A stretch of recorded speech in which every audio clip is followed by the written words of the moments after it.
There is a camera about the size of a wine cork mounted on the steering column of the new 2027 F-150 sitting on dealer lots across the country right now. It points backward at the driver's seat. It reads your eyes through sunglasses. 10 feet behind it, under the floor of the bedside storage or behind the rear seat, there's a module with its own cellular connection, the same kind your phone uses, and it has been standard equipment on trucks like this since around 2019. Millions of people spent this year arguing online about what the government is putting in these trucks. Almost none of them walked out to a lot and looked.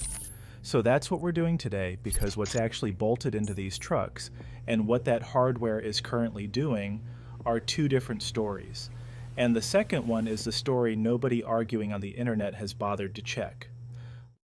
Let's start with the walk around, because the hardware is real and it deserves an honest inventories. On a 2027 F-150 or Silverado optioned with hands-free highway driving, that steering column camera is an infrared driver monitoring camera. Its job is to confirm your eyes are on the road while the truck steers itself on mapped highways. No hands-free package, no camera, on most trims. Inside the steering wheel rim on many of these trucks, there are capacitive sensors, the same technology as your phone screen, that can tell whether human hands are touching the wheel. Then there's the telematics control unit, the cellular module. That one is not optional on most trims, and it's not new. It handles the roadside assistance button, the smartphone app that starts your truck from the kitchen, over-the-air software updates, and yes, a steady flow of vehicle data heading back to the manufacturer.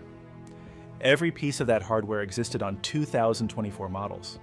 Some of it existed on 2019 models.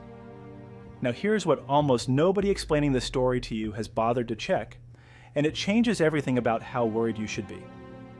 Whether any of this equipment is doing what the internet says, the government makes it do. The short answer is no, and not because the automakers are showing restraint. It's because the federal rule everyone is fighting about does not exist yet.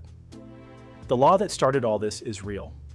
In November 2021, Congress passed the infrastructure bill, and buried inside it was Section 24,220, which ordered the National Highway Traffic Safety Administration to write a safety standard requiring new passenger vehicles to passively detect an impaired driver and prevent or limit driving when it finds one.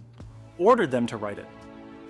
Congress doesn't design the technology, the agency does, through a formal rule, and that rule was legally due on November 15th, 2024.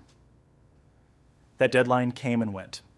The agency published what's called an advance notice in January 2024, which is basically the government raising its hand and admitting it doesn't know yet what this technology should be. The public sent in 18,367 comments. And as recently as December 2025, the agency was still gathering input on a much smaller question: what the warning light on your dash should look like. Think about that for a second. They have not settled the warning light. So when a politician tells you the trucks on the lot are federally required to monitor you and shut you down, understand that there is no federal standard for any manufacturer to comply with. Not a proposed one, not a final one, nothing. That's also why the big political fight this past January was so strange to watch. Congressman Thomas Massie introduced an amendment to cut off funding for the whole program, warning that your dashboard should not be judged